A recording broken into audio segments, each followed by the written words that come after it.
Mas gente, na sexta-feira eu estava absolutamente sem voz, por isso eu não consegui fazer essa aula aqui com vocês, tá? Hoje eu já estou num nível que eu consigo conversar, né? Consigo apresentar o conteúdo que a gente tem para hoje, tá? Então a gente vai retomar. Eu estava conversando com o Anderson. Ixi, Luciana, sua vez está gripada, então? Eu estava gripada e a voz foi embora, porque eu comecei a ter dor de garganta, tosse, e aí vai, né? Não tem muito jeito. Eu estava conversando com o Anderson, o pessoal de Maués tem uma solicitação, porque eles vão ter um desligamento programado de energia elétrica amanhã, na parte da manhã, né? Então, eles não conseguiriam acompanhar a nossa aula na parte da manhã. O que eu combinei com o Anderson, eu vou colocar também lá no mural do Classroom, eu já falo agora para vocês, é que a gente não vai conectar, então, de manhã, porque a atividade que eu quero fazer com vocês é aquela que eu tinha pedido, para vocês virem com notebook. Lembra que eu falei, sábado de manhã a gente vai precisar que vocês estejam com notebook ou com tablet, alguma coisa que permita vocês mexerem no Excel, porque a gente vai fazer uma atividade em conjunto. Então, para o pessoal de Maués não perder essa atividade, não ver só a gravação dela, então a gente vai fazer o nosso encontro depois do almoço, então a partir das 2 horas, tá? E aí, a parte que seria da tarde do sábado, que é a avaliação, atividade avaliativa, ela vai ficar liberada para ser realizada durante o domingo, tá bom? Então, aí, com isso, a gente consegue acomodar aí essa questão do corte de luz que foi programado, né, e que impediria o pessoal aí de Maués de acompanhar a dinâmica da aula, tá? Bom, vamos lá. Para a aula de hoje, o que a gente vai falar? A gente vai falar da integração dos relatórios. A gente já falou, então, de balanço, falou de DRE, falou de DFC, mas tem outros relatórios que a gente tem que ler de forma integrada quando a gente lê a demonstração, né? Então, a gente já viu o balanço como um todo, legal, já entendemos como é que ele funciona, como que a gente distribui as informações, quais as principais características desses grupos de contas, o que é ativo, o que é passivo, o que é patrimônio líquido e as suas subdivisões.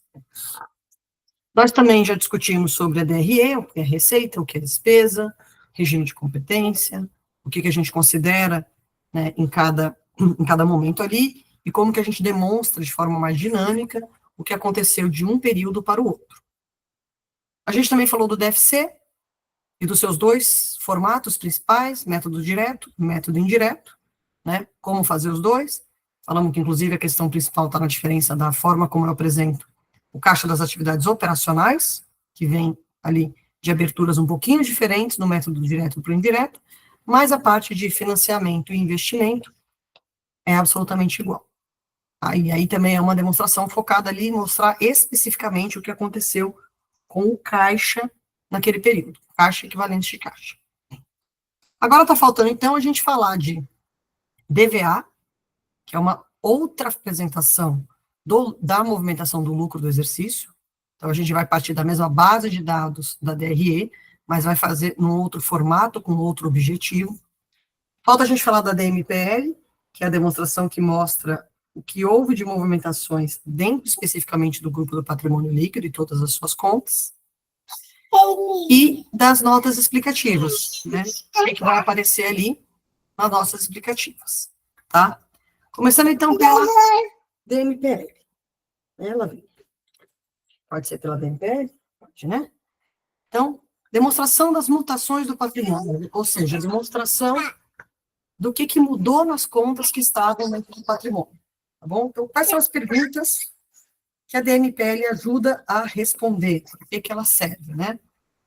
Ela vai trazer principalmente ali qual foi a proposta de alocação do lucro da empresa. Então, prejuízo a gente sabe que vai ficar lá paradinho no patrimônio, né? Prejuízo acumulado, esperando, se tudo der certo, a empresa apresente um lucro no período seguinte, e aí, com isso, vai absorvendo esse prejuízo.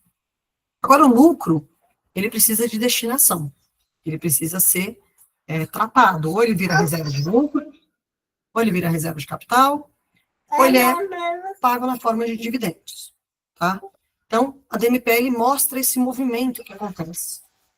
Como é que essas contas variam por conta desse ponto, tá? Então, quais foram as decisões que a empresa tomou em relação a esse resultado? O que ela fez fazer com esse resultado dela? Então, coisas que a gente também vai ter que entender. que foi tratado como dividendos, quais são as reservas de lucro, quais são as reservas de capital, né, e o que é a própria DMPL. É isso que a gente vai tentar resolver nessa aula de hoje.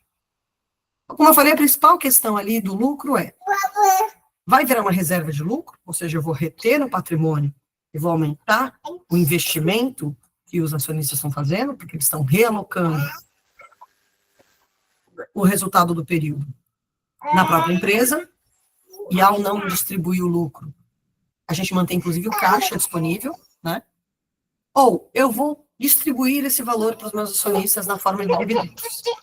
E aí, se virar dividendos a pagar, sai do patrimônio líquido, deixa de ser um capital não exigível e passa a ser um capital exigível, um capital que tem data para pagamento, tem lá um momento em que eu vou ter efetivamente o desembolso por aquele valor, né?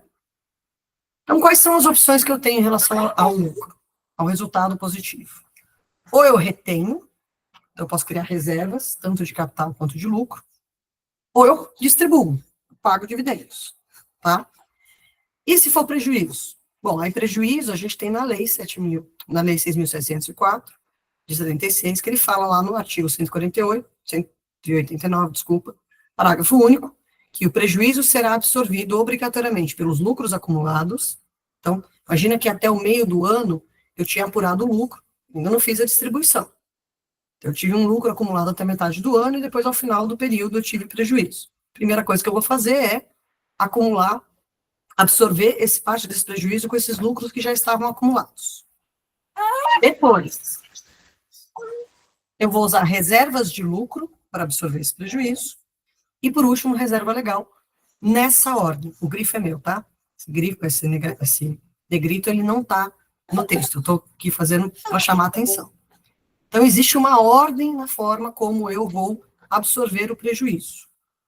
A última coisa que eu vou fazer é consumir a reserva legal. A reserva legal, ela tem esse papel principal de preservar o capital da empresa, preservar ali o investimento que foi feito pelos investidores, pelos acionistas, que são os investidores originais da empresa.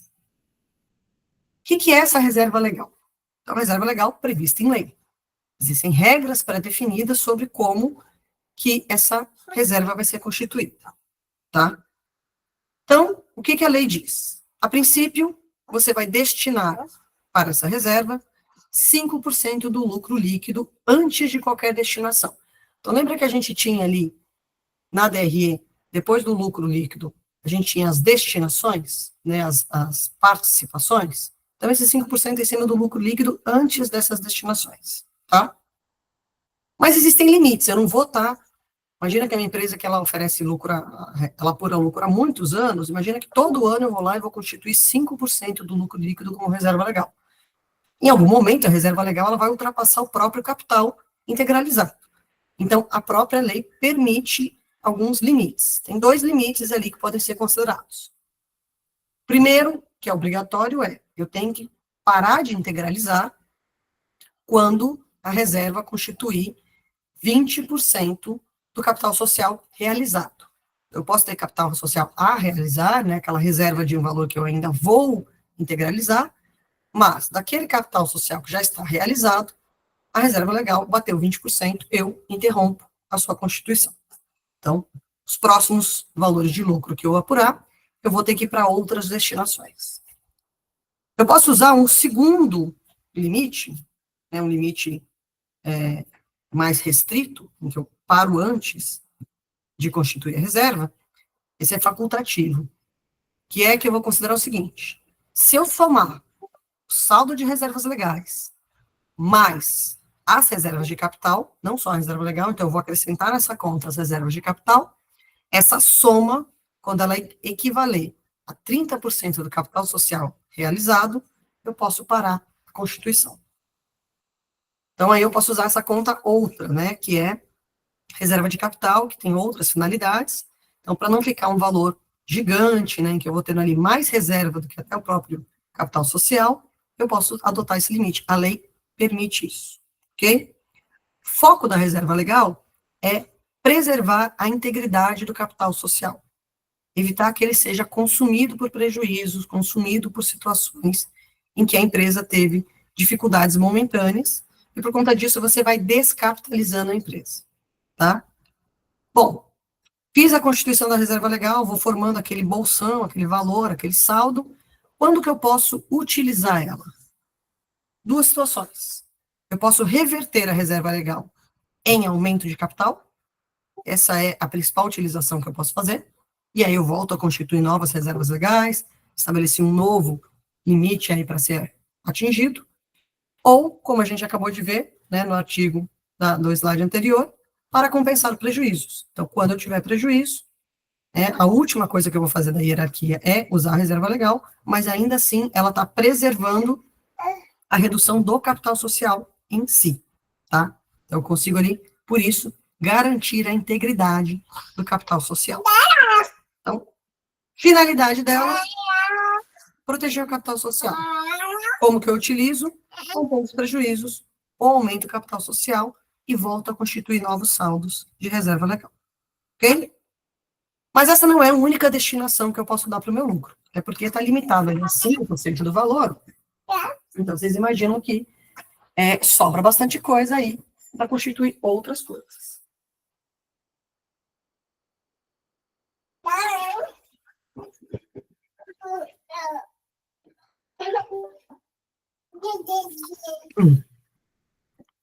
Uma outra reserva que eu posso criar é uma reserva para contingência. Quando eu crio uma reserva para contingência, o que eu estou querendo evitar? Que alguma contingência, quando se realizar, ela diminua o lucro lá no futuro, né? E ela, de certa forma, coloque em risco de novo ali a integridade do meu capital, a integridade dos meus resultados, tá? Então, eu já crio a reserva de contingência no momento em que eu identifico a contingência, para que no momento futuro, quando a contingência se realizar, quando a perda for efetivamente provável, eu já tenha esse valor ali preservado para eu usufruir dele, evitando formar prejuízo ou reduzir os ganhos daquele período para a distribuição de valor, inclusive de dividendos para os meus acionistas, tá? E aí, eu posso reverter depois, no futuro, essa reserva, quando eu entender que as razões da sua constituição deixaram de acontecer, ou quando efetivamente a perda aconteceu, eu vou lá e reverto em sentido de usufruir, né, dessa reserva, tentando seguir cada vez mais o conceito da competência. Então, no momento que eu identifico que uma possível contingência está se formando, eu já garanto uma reserva de capital para isso, uma reserva de valores para isso, né?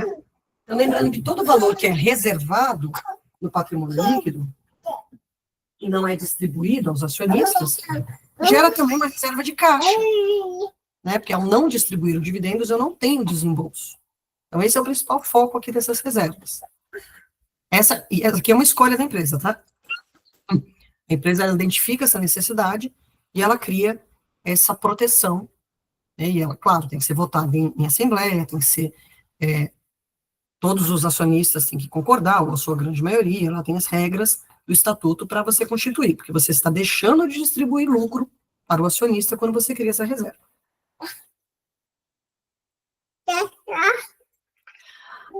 Já a reserva de incentivos fiscais, ela não é de escolha, tá? Ela tem uma outra finalidade. Então, o que é a reserva de incentivos fiscais? Eu destino a parte do lucro líquido que foi obtida através de doações ou subvenções governamentais, para que ela fique fora do cálculo do dividendo obrigatório, principalmente porque muitas dessas subvenções, dessas doações, elas têm alguma condição futura ainda a ser cumprida. Então, pode ser que no futuro eu descumpra alguma condição e eu tenha que devolver a subvenção para o governo. Então, de novo, para preservar o caixa, para garantir que a distribuição não foi feita, porque esse valor ele ainda não foi assegurado pela empresa, eu crio uma reserva de incentivos fiscais até que a empresa tenha cumprido todas as exigências previstas naquela subvenção, naquela doação. Tá? Então, eu evito essa distribuição no primeiro momento e, mais de uma vez, preservo o caixa para um momento futuro, até que eu tenha absoluta certeza de que aquele valor é da empresa, pertence ao acionista e possa ser distribuído na forma de dividendos. Então, ela sai, inclusive, da base de cálculo do dividendos obrigatório, evitando aí qualquer questionamento dos acionistas, mesmo que minoritários, sobre essa distribuição. Então, isso aqui não é nenhuma questão de escolha, de votação em assembleia, coisa do tipo. Tá? Eu também posso criar reservas de retenção de lucros. E aqui, geralmente, eu estou focando em reinvestimentos que precisam ser feitos, ou investimentos, financiamentos de projetos que precisam ser feitos. Então, aqui, de novo, tem que haver uma concordância dos acionistas sobre a manutenção, tá? Então, primeiro, essa reserva, ela vem só pode ser aplicada naquilo que resta após os dividendos obrigatórios, ela não afeta, ela não diminui o valor dos dividendos obrigatórios, diferente no caso da reserva de incentivos fiscais. O foco é algum investimento grande que eu vou fazer, então, de novo, eu quero preservar caixa porque eu vou construir uma fábrica, eu vou comprar participação em outra empresa, eu vou fazer algum investimento de sistema, eu vou criar um novo medicamento. Tudo isso pode justificar essa reserva de retenção de lucros, tá? Então, ao invés de eu distribuir o resto do valor de lucros depois do obrigatórios como dividendos adicionais, eu constituo essa reserva. Porém, eu tenho que limitar essa execução, esse projeto, ele tem que ser ali de um projeto que leva até 5 anos para ser concluído, tá? Então, a ideia, o projeto, o motivo pelo qual eu estou guardando esse dinheiro tem que ter 5 anos de prazo de execução. E aí, se for o caso, eu tenho que revalidar junto aos demais acionistas que eu ainda vou fazer esse investimento, ele ainda faz sentido, eu ainda vou manter essa reserva de retenção de lucros. Okay? Então, geralmente, existe um projeto aqui que ele é apresentado. Um projeto, uma ideia, um negócio já que está sendo, assim, está na fase de negociação, estabelecer valores, mas já tem alguma coisa um pouco mais substancial daquele negócio, mesmo que ele ainda não tenha começado a acontecer, tá? Algum projeto, pelo menos, tem que ter. Uma outra reserva de outra característica, esse aqui especificamente para resolver o problema de falta de caixa. É reserva de lucros a realizar, tá? Então, imagina que a empresa, ela tem ali um valor de dividendo obrigatório, né? E que ele ultrapassa a parcela do lucro líquido que eu já consegui realizar em caixa. Então, lembra que a gente faz lá a demonstração do fluxo de caixa partindo do lucro líquido, ajustando lá os efeitos, né? Que não tem efeito caixa, que não são ali da operacional, e aí eu tenho aqueles ajustes de ativos e passivos operacionais, que podem, por algum motivo, estar atrapalhando ali a minha realização de caixa. Então, eu posso ter um lucro grande, né, ali um lucro passível de distribuição, mas efetivamente eu não tenho valor disponível em caixa equivalente de caixa para fazer esse pagamento. Ou, se eu fizer esse pagamento desse dividendo obrigatório, eu vou zerar o caixa da operação e com isso eu vou me tornar falimentar. Eu vou ter problemas de liquidez, né? E pode ter algum credor querendo solicitar a liquidação da empresa para honrar com os meus compromissos. Então, se isso acontecer, a empresa ela tem essa opção de adotar essa reserva de lucros a realizar, em que ela demonstra a situação financeira para os seus acionistas, explica o porquê que ela precisa fazer aquela reserva, e é claro que ela também vai apresentar um plano de realização. Então, nesse momento, eu não tenho caixa, mas qual é a previsão de recebimento dos valores que têm de ser recebidos, né? Quando que ela consegue reverter essa situação e aí, finalmente, cumprir com a sua obrigação de pagar os dividendos obrigatórios, tá? Tem empresas que optam por, ao invés de fazer a reserva de lucros a realizar, constituir os dividendos obrigatórios como passivo, mas deixar sem data de pagamento definida. Então, deixa a data de pagamento dos dividendos a ser definida no momento futuro, quando o saldo do caixa permitir. E aí, então, vai do estatuto de cada companhia e do entendimento dos seus acionistas sobre esse tratamento. Mas existe essa figura do reserva de lucros a realizar, que vocês podem encontrar em algum cliente, quando vocês estão fazendo aí a contabilização dele, aí tem essa explicação. O que não faz sentido é a empresa estar com alto valor de caixa, às vezes com reserva até para investimento, e com reserva de lucros a realizar. Porque a prioridade é o pagamento do dividendo obrigatório. Depois eu posso constituir reserva de investimento. Eu não posso inverter essa ordem. Bom? E o que são esses dividendos? Então, é a distribuição do lucro da companhia para os seus acionistas. Quando eu faço o pagamento de dividendos, eu diminuo a conta ali do grupo do patrimônio líquido, porque eu transfiro esses valores de patrimônio líquido para passivo circulante, agora que eles são exigíveis, agora que tem uma data para pagamento, tá? Então, quais são as contas do patrimônio líquido que eu posso usar para fazer pagamento de dividendos? O lucro do exercício, inclusive ele é a base para dividendos obrigatórios. Eu também posso distribuir dividendos de lucros acumulados durante o período, então, como eu falei, até o final do ano eu posso ir acumulando lucros, né, das apurações que eu faço no trimestre, no meio do ano, e aí, durante o período, eu também posso fazer distribuição de dividendos antecipada. Nada me impede de fazer.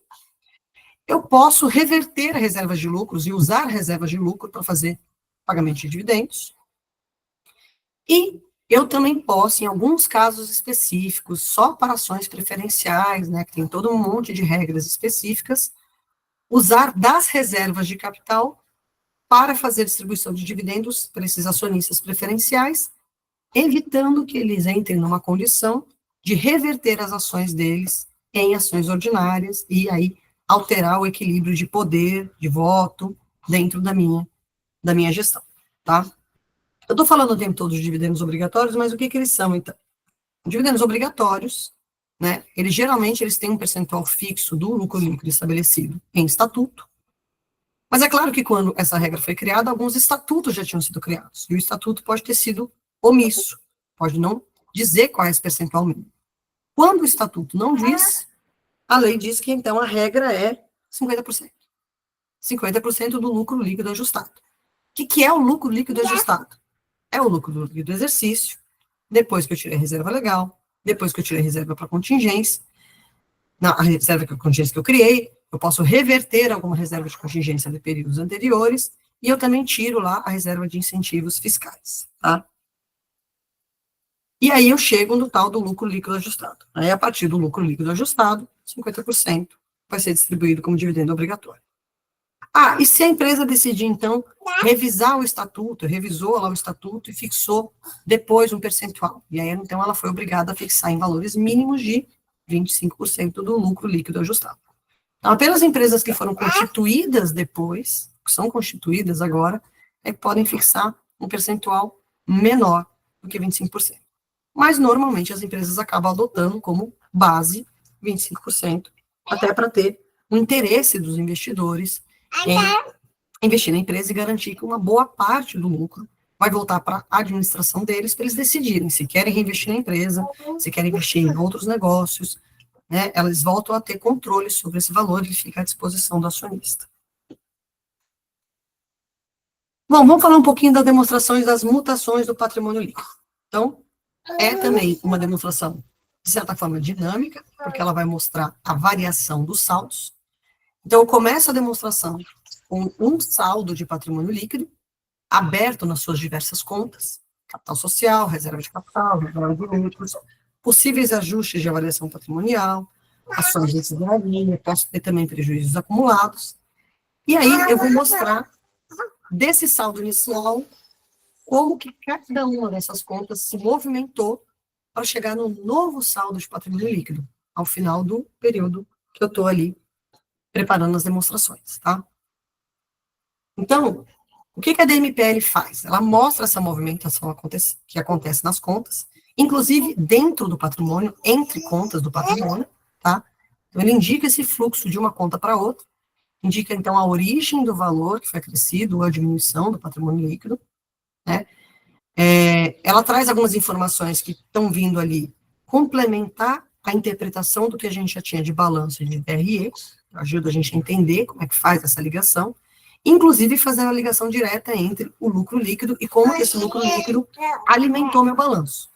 Então, ele não vira uma única conta no patrimônio líquido, ele vai virar todas essas contas que a gente comentou aqui, né? Então, eu consigo, através da DMPL, entender quais foram as destinações dadas ao lucro daquele período. Eu também vou conseguir ver ali se eu estou formando, se eu estou utilizando, ou se eu estou revertendo alguma reserva, e vai me mostrar qual foi a base de cálculo do dividendo obrigatório. Então, como é que eu preparo uma DMPL? Então, se o meu objetivo resumir, sumarizar de forma coordenada essa movimentação acontecida, o padrão estabelecido de formato é um formato matricial. Então, por regra, é uma matriz em que as colunas representam contas do patrimônio líquido. Então, quanto mais contas, mais reservas eu tiver, mais colunas eu terei. E as linhas são as diversas alterações, sempre partindo do saldo anterior, todas as movimentações que podem ter acontecido naquele período, e então, finalizando no saldo do período. Aqui eu trouxe uma versão simplificada para vocês verem como é que funciona. Então, temos aqui as movimentações em linha, né? Então, o saldo era X0 era esse, eu tive o lucro líquido do exercício, eu fiz algumas destinações. Então, eu movimentei para reserva legal, reserva para contingência, pagamento de dividendos, e aí cheguei no saldo de X1 final. E aí eu vou mostrar cada uma dessas linhas em cada uma das colunas. Então, geralmente o capital social não é afetado por nenhuma desses pontos aqui. Ah, mas eu poderia ter também nesse período integralização de capital, eu poderia ter mudança ali de acionistas, e isso apareceria aqui.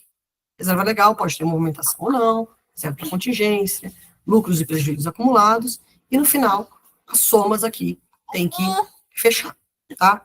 Então, vamos pegar aquele exemplo que a gente estava trabalhando até a última aula, né, da empresa do Godinho Sem Limitada, que a gente teve aquela pequena movimentação no capital social, que foi da saída de uma sócia e a entrada de outra. Então, uma sócia que tinha 5 mil reais investido, saiu e recebeu a parte dela em dinheiro, outra sócia entrou aportando 5 mil de dinheiro e 10 mil de veículo.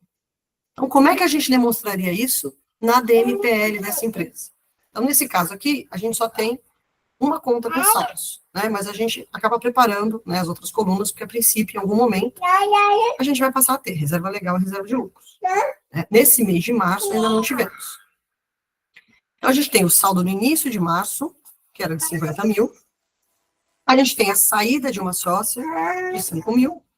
A gente tem a entrada de outra sócia, por 15 mil. E a gente mostra como a gente saiu de 50 para 60, tá? E aí, no total, essa foi a única conta afetada, a única conta que tinha saldos, então fica bastante simples. Mas é claro que na vida real as coisas não são tão simples assim. Então, eu trouxe um exemplo da Petrobras. Então, veja que tem muito mais contas e muito mais movimentações, né? Então, só de reserva de lucros ali, eu tenho reserva legal, reserva estatutária, reserva de incentivos fiscais, reserva de retenção de lucros. Tenho também, antes disso, o próprio capital subscrito integralizado. Eu tenho algumas transações de capital, que são algumas, provavelmente, negociações que foram feitas, né, com empresas do grupo. Eu tenho um outro grupo ali que estava só os lucros acumulados do meio do ano, da parte do período até aqui. Tenho, inclusive, também uma separação da participação dos acionistas não controladores, porque nesse caso tem, né, minoritários, e aí sim eu chego no total do patrimônio líquido. Quais são as ações, né, as movimentações que eu tive? Eu tenho uma parte de realização de custo atribuído, isso tem a ver lá com a fase em que eu aderia às IFRS, aderia aos CPCs, e tinha lá um custo atribuído ao ativo, que eu podia reavaliar o ativo naquele único momento, e aí quando eu faço a venda desse ativo, eu tenho a realização desse custo atribuído.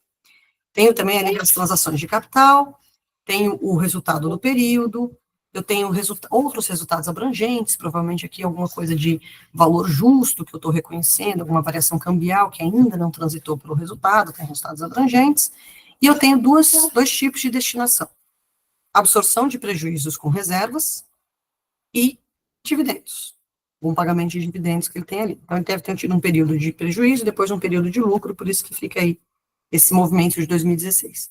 Aí, em 2017, eu tenho outras linhas, né? Nesse caso aqui, até foram bastante similares, né? Então, eu tenho mais um pouquinho de realização de custo atribuído, tem outras transações de capital, outra movimentação de lucro, resultados abrangentes, e, de novo, destinação, parte de absorção de prejuízos com reservas, parte de dividendos que foram pagos, tá? Então, quanto mais complexa for a empresa, mais complexa vai ser a sua DMPL, quanto menos complexa for, menos linhas ou menos colunas ela vai ter. Mas ela tem que necessariamente ter esse formato matricial, que vai mostrar a movimentação tanto das linhas, né, de cima para baixo, dos saldos que mudaram, quanto entre as colunas.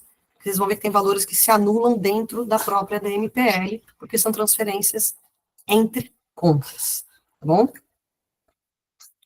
Legal, falando da DMPL, vamos falar da DVA. A DVA é uma demonstração relativamente nova, ela foi criada bastante, bem recente, eu diria que tem no máximo 20 anos, se não me engano, então, em comparação com as outras, que já são ali seculares, praticamente, né? Então, qual que é a ideia do valor adicionado? É demonstrar o valor gerado pela entidade, pela sua operação, ou seja, a empresa, ela gera valor com a sua operação, né?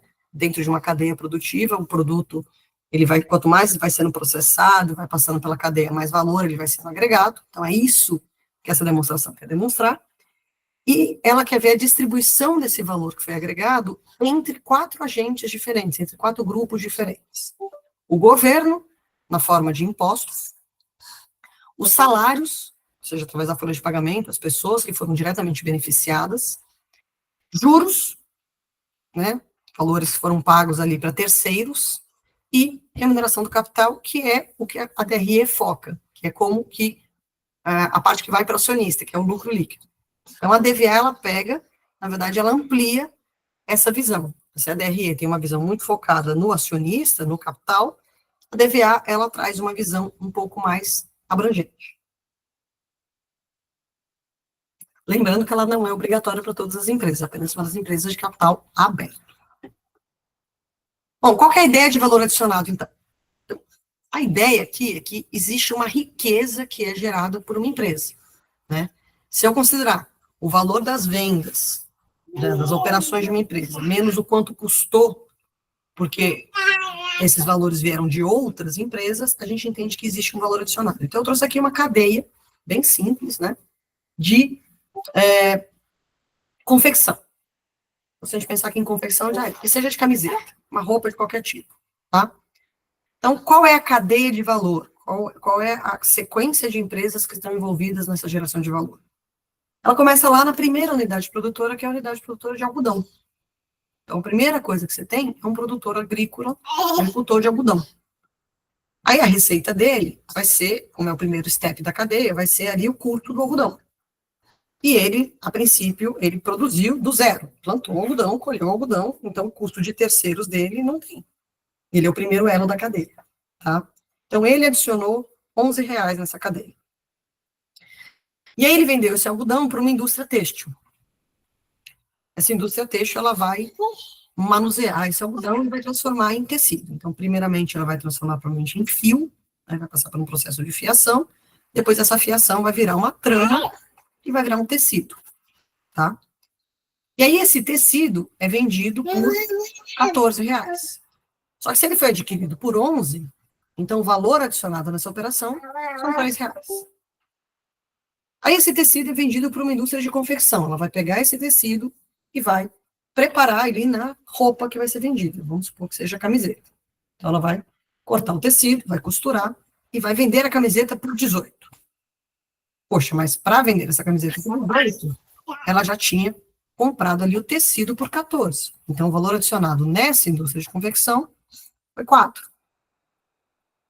E aí a indústria de confecção revende essa roupa para o varejo, e o varejo é que vai vender para o consumidor final. E aí, no momento da venda, essa camiseta é vendida a R$ 20.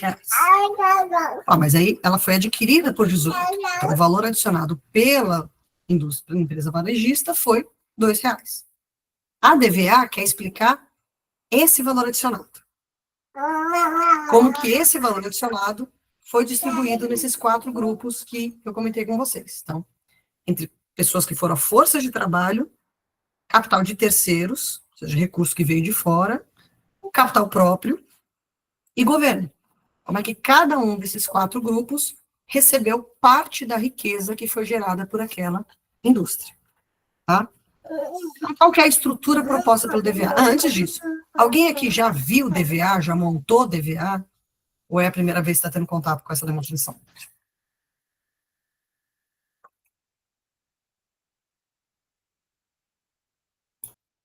Como eu falei, ela não é obrigatória para todas as empresas, então é normal que vocês nunca tenham tido contato com essa DVA, tá? Eu tive o prazer de ter aula no meu mestrado com um dos criadores da DVA, que é o professor Ariovaldo dos Santos, que também é um dos autores do manual de contabilidade, né, das contabilidades das empresas, né, que é famoso manual da FECAF. Então, ele que propôs, eu tive o prazer de ter aula com ele, e ele explicar o que ele pretendia com a DVA. Tá? O sonho dele, quando ele criou a DVA, era que fosse possível, quando todas as empresas usarem a DVA, em algum momento, se isso for revisto, né, e todas as empresas passarem a usar a DVA, e a DVA passar a integrar o SPED, vai ser possível, através da soma das DVAs, calcular um PIB muito mais específico do país. Porque eu não vou estar estimando a geração de riqueza ali, uma série de premissas econômicas, né, com cálculos de cestas de consumo e de fluxos de recursos, como a gente faz hoje. A DVA nos permitiria calcular efetivamente o valor adicionado pela cadeia de todas as empresas que atuam no Brasil. Só que, para isso, é óbvio, todas deveriam fazer a DVA, e a DVA deveria estar num SPED, né, numa forma eletrônica, que a gente conseguisse consolidar essas informações. Mas o dia que isso acontecer, o PIB brasileiro vai ser calculado na vírgula. A gente vai saber dizer exatamente quem gerou riqueza, quem gerou mais riqueza, quem gerou menos, qual setor ali contribuiu mais para a força de trabalho, qual contribuiu mais para o governo, qual contribuiu mais, inclusive, para o capital próprio, quais são as empresas, os negócios mais rentáveis ali para os seus investidores. Né? Então, esse é o sonho do Ariovaldo dos Santos. Um dia vocês encontrarem com ele, pode ser que ele conte essa história para vocês. A gente já está muito distante dessa realidade, porque a DVA nem é obrigatória para todas as empresas, muito menos está no SPED. Então, a gente está muito longe de alcançar esse sonho dele. Mas essa era a proposta. Né? Vamos ter em mente. Então, como é que é a estrutura da DVA? Eu tenho ali, na verdade, 7 blocos de informação. O bloco número 1 são as receitas. Então, é a riqueza em si. Vou começar dizendo qual é a riqueza que foi gerada. A riqueza são todas as receitas que a empresa adquiriu ali, que ela computou no período. Então, a gente vai seguir a mesma lógica da competência da DRE, tá? Eu estou pegando a DRE e reorganizando ela em outro formato. Então, vai ter venda de mercadoria, de produto, de serviço. Vai ter aqui receita de outros tipos. Então, assim, a venda de imobilizado, tudo que for ali, receita operacional, não operacional.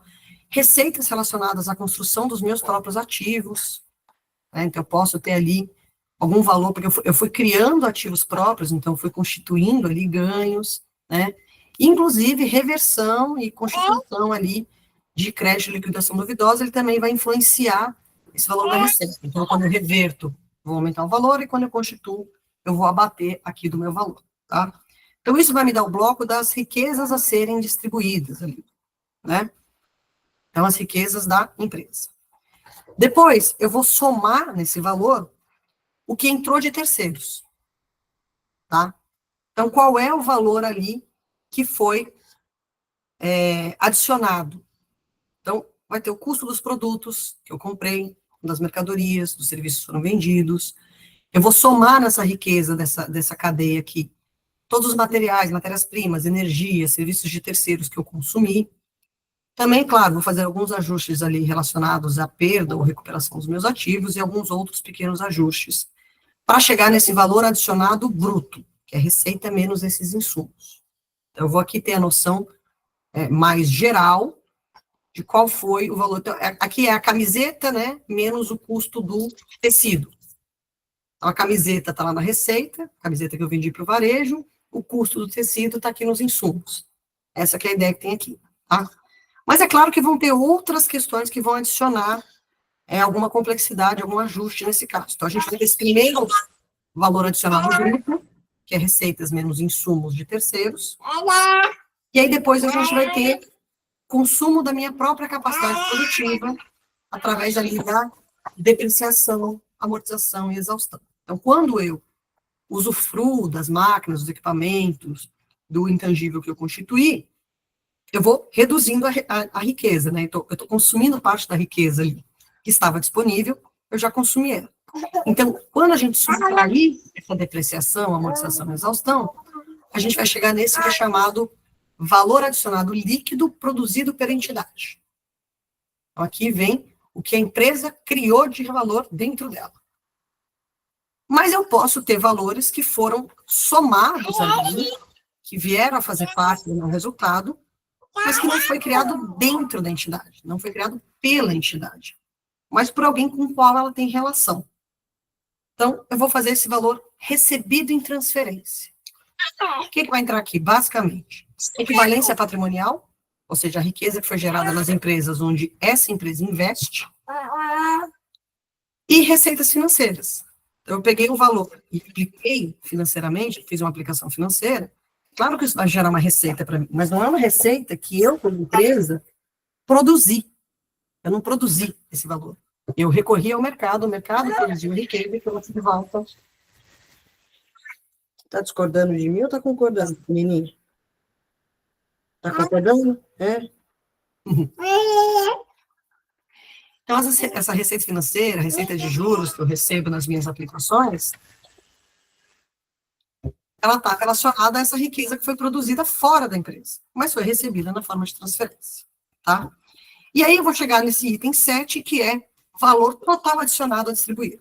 Valor que está disponível para ser alocado agora entre aqueles 4 grupos. E aí, quais são os 4 grupos? Aí eu vou para o bloco 8 da DVA, em que eu vou fazer a distribuição. O primeiro grupo é força de trabalho. Então, tudo que eu gastei com o pessoal é distribuído para força de trabalho. É o próprio salário, ou seja, que a gente chama de remuneração direta, todos os benefícios e FGTS. Ah, entra aqui encargos de folha? Não, porque encargos de folha é imposto e vai entrar no segundo grupo. Mas tudo que foi para a pessoa, sim, faz parte aqui do que eu distribuí para a minha força de trabalho.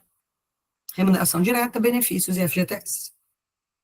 Impostos, taxas e contribuições, a gente entende que foi a riqueza que a empresa gerou e distribuiu para a sociedade, para o governo. Ela entregou essa riqueza para o governo. Aqui vão entrar os 3 grandes grupos de impostos, federais, estaduais e municipais, inclusive encargos de folha. Tá? Então, os impostos sobre vendas, impostos sobre encargos de folha e impostos sobre a renda vão entrar aqui nesse segundo grupo, impostos, taxas e contribuições. Depois, a terceira parte vai ser remuneração do capital de outros, remuneração de capital de alguém que não faz parte da empresa, mas que contribuiu. Então, os juros tem essa visão, né? Eu peguei um capital de terceiros ali para trabalhar com aquele recurso. O aluguel também, eu estou usando um recurso de terceiros para minha produção e com outras coisas nesse sentido. E só o 4º grupo é que vai ser aquilo que está relacionado ao acionista. Então, aí a gente vai colocar nesse grupo aqui, além do lucro líquido, na verdade, não vai ser exatamente o lucro líquido que vai entrar aqui, e sim, o juro sobre capital próprio, que na hora de fazer o lucro líquido a gente abate até para fins de apuração de imposto de renda, mas aqui ele vai entrar como um dinheiro que foi para remunerar o capital próprio, os valores que foram pagos de dividendos, os lucros que foram retidos na forma de reserva e, reduzindo esse valor, os prejuízos do exercício. Tá?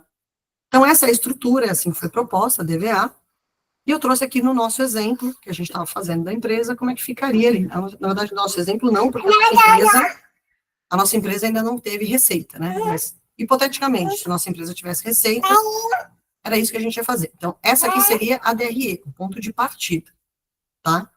Então, imagina que essa empresa teve uma receita de vendas de 18 mil, tendo ali impostos sobre vendas somando 5.700, chegou numa receita líquida de vendas de 12.300, aí ela teve o custo do produto de 4.108, e além disso, teve ali, né, então, dentro desse valor, na verdade, teve ali essa abertura. Mão de obra foi 1.310, encargos sociais 370, aluguel 480, depreciação 800, matéria-prima 984, materiais secundários 164.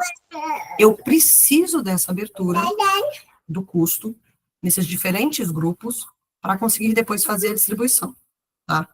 Então, é uma informação que ela está ali na DRE, ela está, às vezes, numa linha única, mas eu preciso dessa abertura, senão eu não consigo saber quais foram os diferentes tipos aí de capital que eu remunerei. Então, veja que dentro do custo do produto vendido, tem uma parte que é força de trabalho, vai ser ali mão de obra e encargos sociais. Tem outra parte que é capital de terceiros, que vai ser o aluguel, a matéria-prima, os materiais secundários. Tem uma parte que é imposto, que são os encargos sociais. Tem a depreciação, que é uma redução da riqueza que foi criada pela empresa. Então, todas essas informações, elas têm que estar abertas, tá? A mesma coisa vai acontecer depois, ali, na despesa operacional.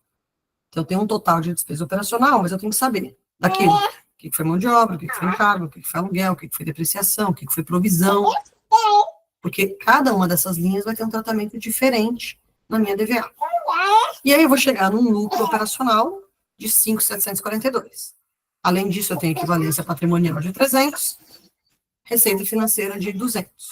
Cheguei num lucro antes do imposto de 6.242, e aí faço a apuração do imposto, cheguei ali no 1.436, sobrou para o acionista lucro líquido de 4.806, tá? Então, esse é meu ponto de partida, DRE. Todas as informações estão aqui. Se eu tivesse tendo a visão só do acionista, eu estou dizendo que a empresa gerou de riqueza esse ano 4.806. Bom, esse é o lucro líquido, na verdade. Não é o valor adicionado na economia. Não foi o ganho que a economia teve porque aquela empresa rodou. Esse valor é um pouco diferente. Então, vamos reorganizar as mesmas informações da DRE na lógica da DVA. Então, primeira coisa que eu vou pegar lá, receita de vendas, 18 mil, que é a primeira linha da minha DRE. Só que eu vou reduzir aqui desse valor a provisão de crédito de liquidação duvidosa, porque ela, de certa forma, reduz ali a minha riqueza, né? Um valor que eu gerei de receita, mas talvez eu não receba. Fiz ali um primeiro ajuste. Depois eu vou pegar os insumos que vieram de terceiros. Então, o que veio de terceiros? Veio matéria-prima, luz, se algum serviço foi prestado. Então, eu já separei ali na minha DRE esses dois valores que eu tinha ali de insumos que vieram de terceiros, 984 e 164. Vamos só voltar aqui na DRE para vocês verem, né? O 984 está aqui em matéria-prima, tá? E o 164 está aqui em materiais secundários, ok? Ok, vamos lá. Então, esse foi meu custo, né? Está aqui nos meus insumos. Então, eu vou reduzir dos meus insumos, da minha receita, dos meus insumos, vou ter o valor adicionado bruto. Então, é como se fosse um lucro bruto aqui. Mas não é exatamente, a gente está fazendo uns ajustes um pouquinho diferentes, tá? Aí, vou tirar a depreciação e a amortização. Então, que no caso ali eu tinha uma parte no custo, que era 800, outra parte nas despesas, 1.300 no total. Vou chegar aqui num valor adicionado líquido produzido pela entidade de 15.002. Aí eu tive aqueles outros ganhos que estavam ali em outras linhas, né? Receita de equivalência patrimonial e receita financeira. Vou adicionar como valores recebidos de transferência e ele vai virar 15.502. Então, na verdade, o valor adicionado pela empresa na operação não foi o 4.806 que ele pagou para o acionista, mas sim 15.502. E quem usufruiu dessa riqueza? Quem recebeu essa riqueza? Os funcionários receberam, no total, 2.012. Então, eu vou pegar ali a remuneração direta, mais benefícios, né? Então, é o 1.310 e o 702, voltando aqui na DRE para vocês verem. O 1.310 tem de mão de obra aqui na parte do custo, e o 702 está na parte aqui de despesas operacionais. Então, são meus dois grupos de forças de trabalho. Equipe produtiva e equipe administrativa. Então, essa foi a força de trabalho e foi remunerada com esse valor. E impostos? Impostos eu tenho vários. Então, federais eu vou ter ali imposto de renda e contribuição social sobre o lucro líquido, IPI, INSS, ou seja, encargos de folha, vai somar ali 5.004. Além disso, eu tenho lá o estadual, ICMS, que estava lá no início, né, da minha demonstração, 2.700. Deixa eu voltar aqui para vocês verem, né? Tinha aqui o IPI e ICMS. IPI 3.000, ICMS 2.700. Encargos, 370 dessa parte produtiva, 198 da parte administrativa. E, além disso, imposto de renda e contribuição social sobre o lucro líquido. São esses valores que eu estou somando aqui, né? Então, 1.436 do imposto de renda e contribuição social, 3.000 do IPI, 370 e 198 de encargos de folha e o ICMS. Nesse caso, essa empresa não teve prestação de serviço, por isso ela não tem impostos municipais. Então, aqui, para o governo, eu paguei 7.704. Remuneração de capital de terceiros. Aí eu vou olhar aqui, juros e aluguéis. Onde estão esses valores? Estão aqui, ó. Aluguel, na parte produtiva, 480, e aluguel aqui na parte produtiva de novo. Se eu tivesse despesa financeira, entraria aqui, seriam os juros, mas não tinha nesse caso. Então, eu tenho 980 aqui, que foi pago para capital de terceiros, ou seja, serviu para remunerar o dinheiro que não era nem força de trabalho, nem governo, nem capital próprio. E aí, por fim, sim, sobrou 4.806, que é a parte que eu vou entregar para os acionistas, seja na forma de juros sobre capital próprio, dividendo ou reservas de lucros que ficaram ali à disposição.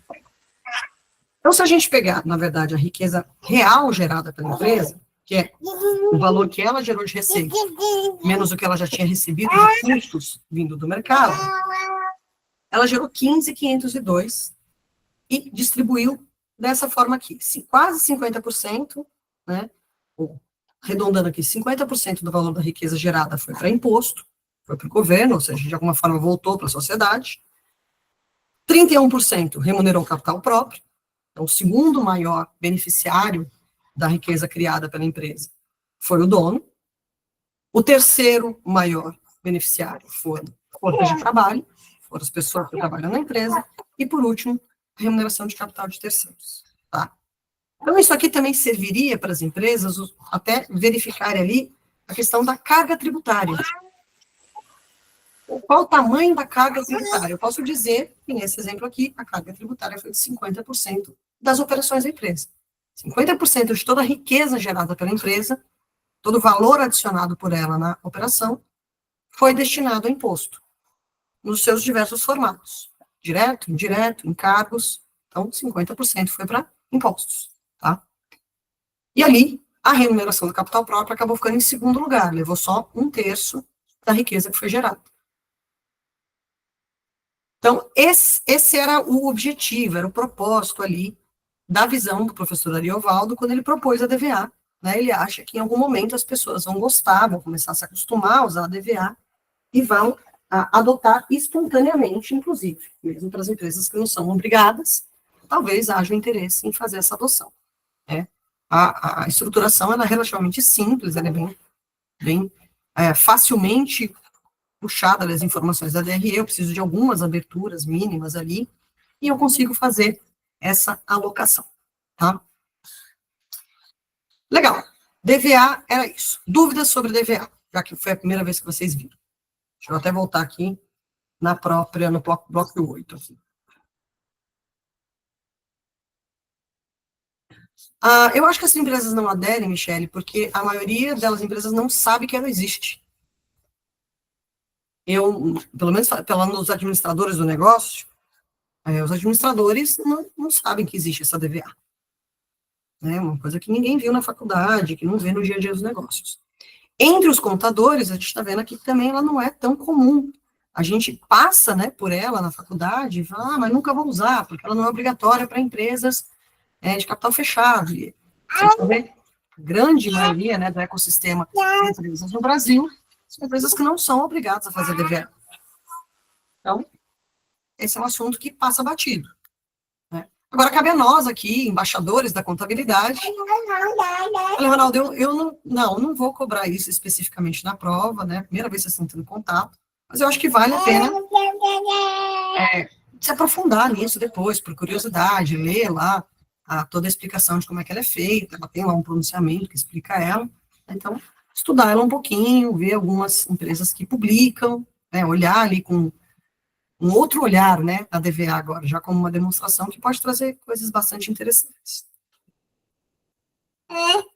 E eu digo que cabe a nós, como contadores, de certa forma, embaixadores dessa informação. Levar essa informação para as empresas e falar, vamos fazer uma DVA? Vamos ver como é que a gente está, o que a gente está gerando de riqueza, e como que a gente está distribuindo essa riqueza, quem está levando desses 4 grupos, quem está levando mais, quem está levando menos, vamos ver o tamanho da carga tributária que nós temos aqui? Então, acho que a gente pode propor, mesmo não sendo obrigatória, vamos fazer, né? Mas, é claro, vai aí do dia a dia, existe o feito e existe o perfeito, né? Então, cumprir minimamente as obrigações acessórias é o feito. O importante é eu cumprir as obrigações, estar de acordo com a legislação, e dar ali a visibilidade mínima que o gestor precisa para conseguir fazer tomada de decisão. Agora, o perfeito seria todo mundo fazer DVA. Será que eu ainda vou ver isso acontecer um dia? Talvez, não sei, nos próximos 20 anos, né? Para aprofundar, eu vou pesquisar aqui qual é eu acho que tem um CPC. Se não tem um CPC, eu acho que tem um artigo que o professor Ariovaldo publicou explicando toda a lógica por trás da DVA. Deixa eu dar uma pesquisada rápida aqui. E eu já projeto até o caso, se for aqui para vocês, tá bom?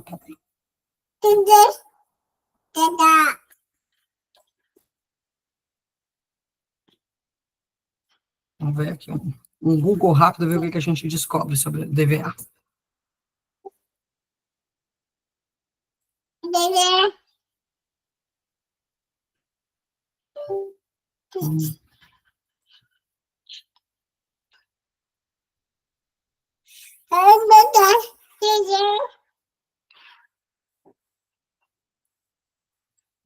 Eu acho que não tem. Ó, tem um CPC específico, é o CPC 09. Achei. Eu vou até colocar lá no Classroom para vocês verem. Calma, meu amor, calma. Tá? É. Dou sim. Te dou sim. Ó, vou mostrar aqui para vocês. A gente tem um pronunciamento da demonstração do valor adicionado, explicando ali, né, tudo que, olha, foi inclusive revisado recentemente, tem uma versão nova, que é de 2024, provavelmente já trazendo algumas informações. Deixa eu ver aqui qual foi o comentário, eu perdi. Hoje tem ferramentas, programas com dashboard que fazem esse tipo de informação, para não são demonstração de fato da contabilidade. Exato, a gente pode já preparar, na verdade a gente pode preparar todas as demonstrações nesse formato já de dashboard, né, e depois só, óbvio, na hora de fazer um SPED, uma coisa oficial, a gente revisar ali, para garantir que está de acordo com as normas. Mas você pode, inclusive, apresentar para a gestão na forma de uma coisa mais acessível, né, ao invés de ser uma demonstração, com todos os termos ali do contabilês, ter um formato mais acessível, mais compreensível ali, do gestor que não é contador formado, né? Ele não passou pela mesma formação que a gente passa. Espera que ele abriu aqui em outra janela, então vocês não estão vendo. Deixa eu parar a apresentação e compartilhar de novo aqui o pronunciamento em si. Agora sim, tá? Então, ele vem trazendo aqui, ó, tá vendo? O alcance da apresentação, algumas definições. Quais são as informações, as características das informações da VVA com relação à formação de riqueza? Quais são as informações para distribuição de riqueza? Ele traz alguns casos especiais, alguns exemplos. Ele traz como é que é a formação de riqueza no caso de intermediação financeira, ou seja, especificamente para o setor bancário, né? Para seguro, resseguro, traz alguns modelos e ali também origens e razões para elaboração e divulgação da DVA. Então, ele vem trazendo aqui todo o detalhamento, né, todas as definições, tudo isso que eu fui explicando para vocês, está aqui descrito no pronunciamento, vocês podem estudar, ler com calma, né. Deixa eu ver aqui mais no final, como é que está o modelo que ele está propondo. Ó, ele traz aquela mesma tabelinha que eu mostrei para vocês, está aqui, ó. Então, modelo de empresas em geral, riquezas, contratos, valores, aí já traz aqui a continha, então que o número 3 é o 2, é 1 menos 2, né, depreciação, valores e todo o quadro ali da distribuição. O modelo está aqui, vocês já podem pegar, inclusive um pouquinho mais aberto até do que eu fiz. Ó. Eu trago aqui remuneração direta, benefícios FGTS, impostos federais, estaduais, municipais, remuneração de terceiros, juros, aluguéis, e ali, tudo certinho. Aí, para instituições bancárias, já tem outro modelo, que é claro, a receita vai ser um pouquinho diferente. Tem intermediação financeira, tem prestação de serviço, tem perdas estimadas que também vão afetar ali, é o tipo de insumo que tem, né? Energia, serviços de terceiros, então traz aqui alguns pequenos ajustes para chegar no modelozinho da instituição financeira. E para seguradoras, também foi feita aqui uma proposta de modelo que você pode adotar, né? Então, aí ele traz também algumas origens, alguns pressupostos, né, alguns conceitos que foram base para a criação da DVA. Então, qual era o objetivo, por que ele insistiu nessa criação, de onde veio o conceito, que ele vem ali da literatura econômica, né? Então, traz aqui um exemplo numérico, né, bem didático esse pronunciamento. Aí ele traz também diferenças entre os critérios econômicos e contábeis. Então, por quê? Ó, tá vendo? Por exemplo, o PIB, ele traz ali valores de bem de mercado, então aqui ele explica por que que a DVA deveria ser a base para a gente calcular a riqueza do país, não o PIB no formato que a gente tem hoje, que é uma lógica econômica, né? Por que que a DRE é a base fundamental? Então, por que que as informações estão vindo ali, então, da DRE, e traz aqui alguns modelos sobre como é que eu preencho lá o grupo 1, o grupo 2, o grupo 3. Então, é um material bastante completo, eu já vou até salvar ele aqui, essa versão nova, e aí eu vou carregar lá no Classroom para vocês, tá? Deixa eu salvar aqui na minha pastinha, sempre bom a gente ver, né? Legal, depois eu carrego lá, vocês podem ler com calma e verem aí, também tem um pouquinho de histórico, ó. Então, ele buscou ali uma referência da Europa, né, dos anos 70, na Inglaterra, depois teve algumas questões ali dos anos 80, né, e como que surgiu aqui no Brasil. No Brasil, começou a discussão dela em 92, então, tinha uns 20 anos, a discussão já tem mais de 30 anos, mas foi em 2020 que foi para a Câmara dos Deputados, né, então daí, só então depois, em 2000, é que ela foi incluída ali para uma alteração na lei 6.404 de 76, teve essa criação da DVA ali na lei, tá? Então, beleza. Então, aqui um pouquinho da origem da DVA para vocês, depois com calma quiserem estudar, assim, aprofundar, e até de repente fazer disso um diferencial do serviço de vocês como empresa de contabilidade, né? Ó, vou começar a oferecer a DVA para os meus clientes, eu vou começar a mostrar para eles que eles podem tirar um valor ali interessante, né, para uma tomada de decisão, ok? Beleza. Bom, e aí, de integração das demonstrações, só vai ficar faltando as notas explicativas, que para mim é a cereja do bolo. É como contadora, a primeira coisa que eu bato o olho rapidamente em balanço e DRE, mas se eu quero alguma informação sobre o que aconteceu na empresa, eu vou direto na nota explicativa daquele grupo de contas, que ali vai ter todo o detalhamento, né, toda a abertura que me interessa efetivamente quando eu estou lendo as demonstrações, tá? Então, eu trouxe aqui para vocês, e também salvei lá no Classroom, o arquivo completo, das demonstrações da Petrobras de 2017. É um relatório bastante completo que a gente tem ali, né, deixa eu abrir aqui direto o PDF, porque é mais fácil de visualizar, não adianta eu ficar tentando colocar isso aqui no PowerPoint. Não adianta eu ficar tentando colocar isso aqui no PowerPoint, porque fica muito difícil mesmo a leitura, tá? Então, eu trouxe o próprio PDF para a gente ver em conjunto aqui.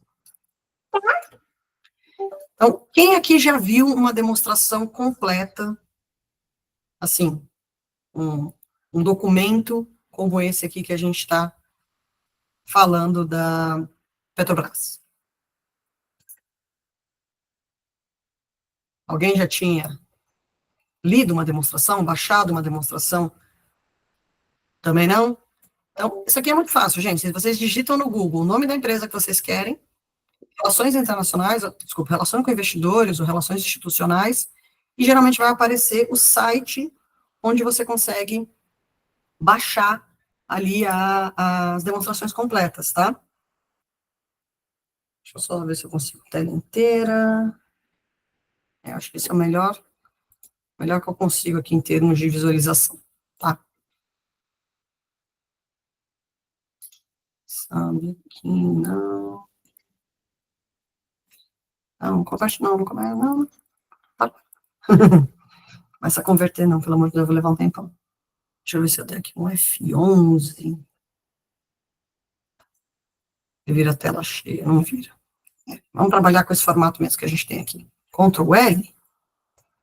Também não. Ah, Ctrl L, boa. Obrigada. Demorou um pouquinho, mas processou. Então, é um livrinho, tá?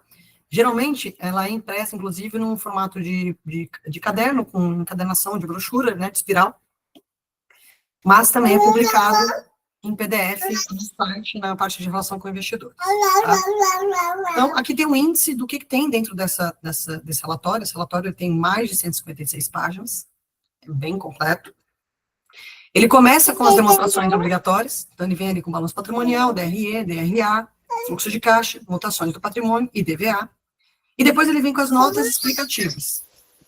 Para essa empresa aqui, nessa data, foram 35 notas explicativas diferentes para detalhar toda a complexidade da operação que aconteceu aí nesse ano de 2017. Né? Inclusive uma nota explicativa só para explicar a Operação Lava Jato. Acho que eu vou ter que dar um zoom aqui para vocês conseguirem ler, né? Porque, legal, sim. Não sei se vocês conseguem ler, certo? Então, aqui, ó, Operação Lava Jato, seus reflexos na companhia, tem inclusive uma nota explicativa só para falar disso aqui, né?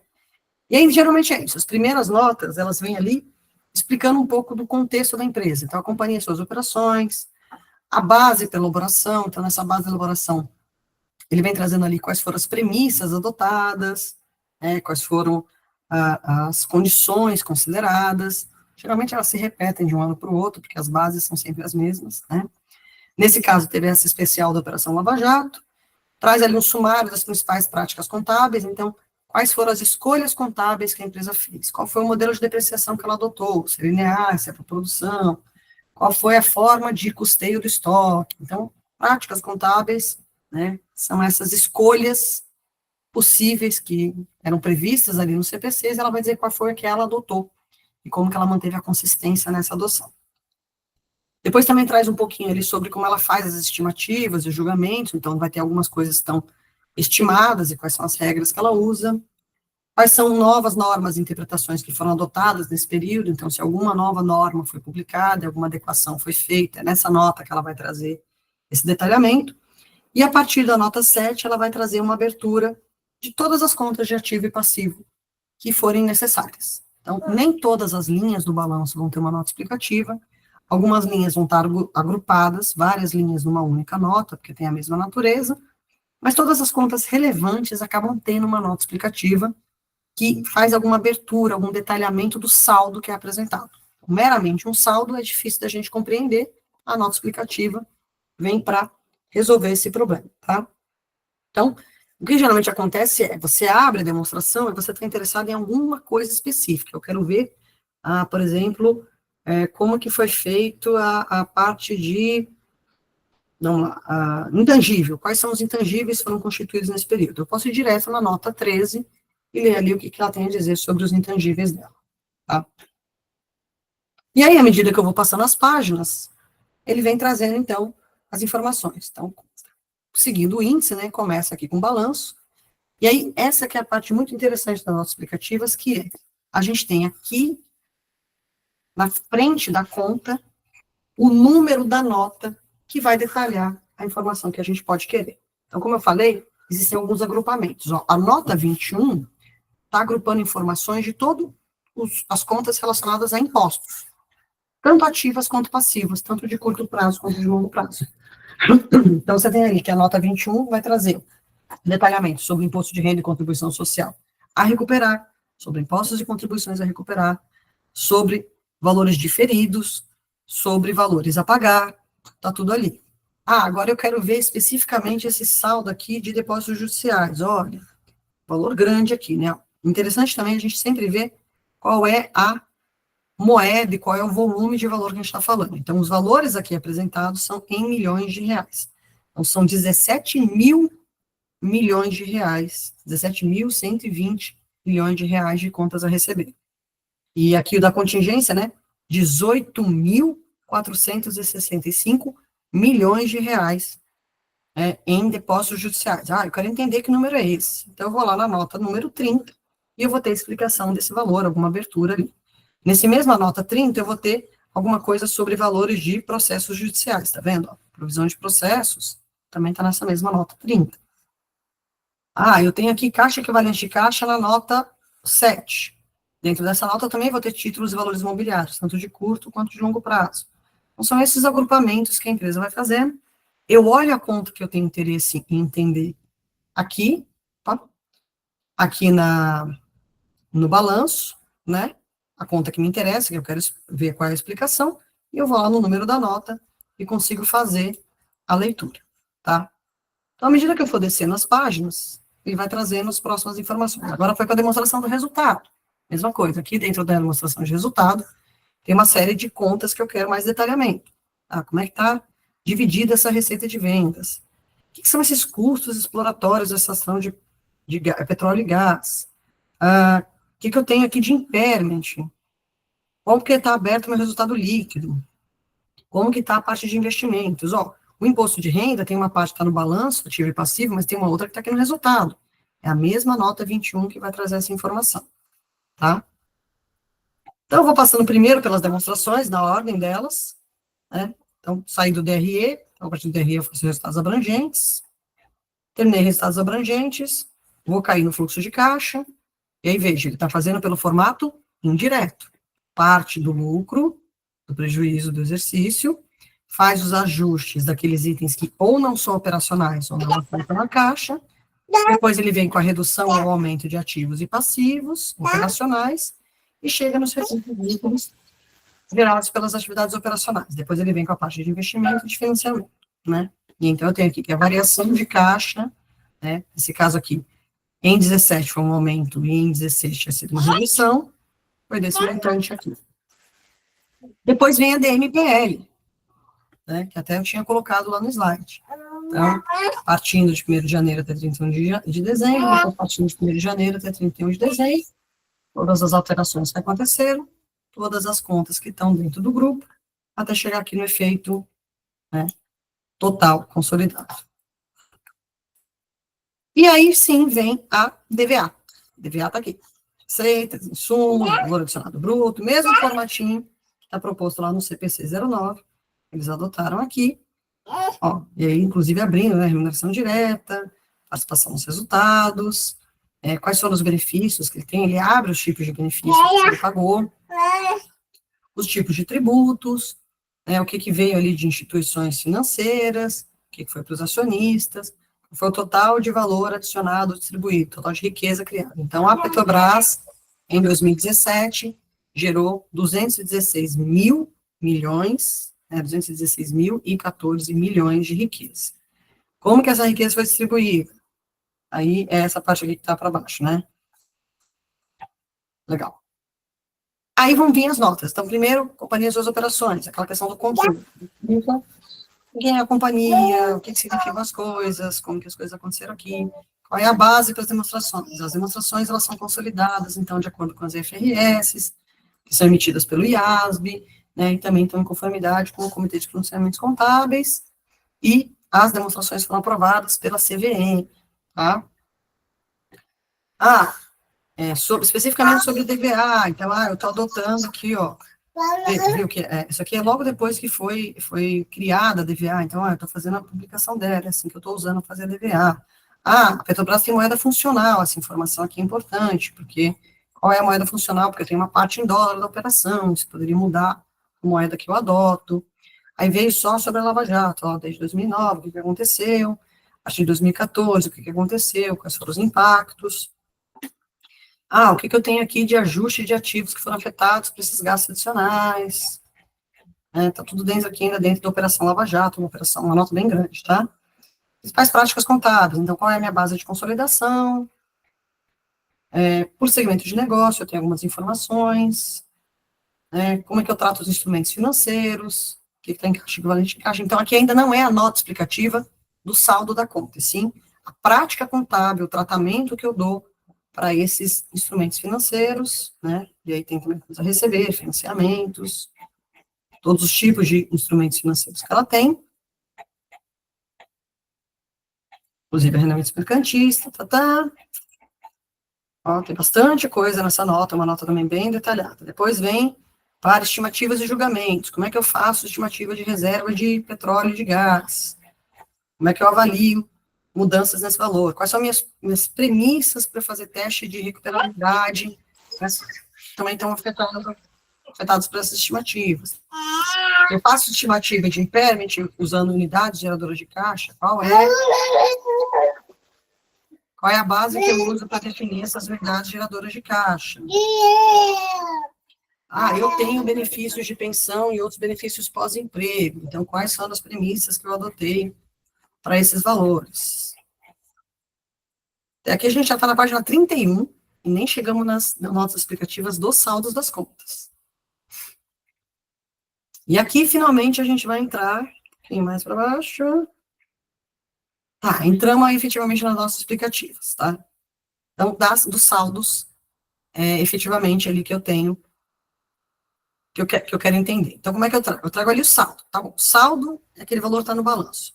Mas eu quero abertura. Então, o que eu tenho de caixa e bancos? Onde é que estão essas aplicações de curto prazo? Quanto está no país, quanto está no exterior? Que tipo de aplicações eu tenho? Fundos DI, tenho outros fundos de investimento, eu tenho esse tal de time deposits, investimentos automáticos, ou contas remuneradas.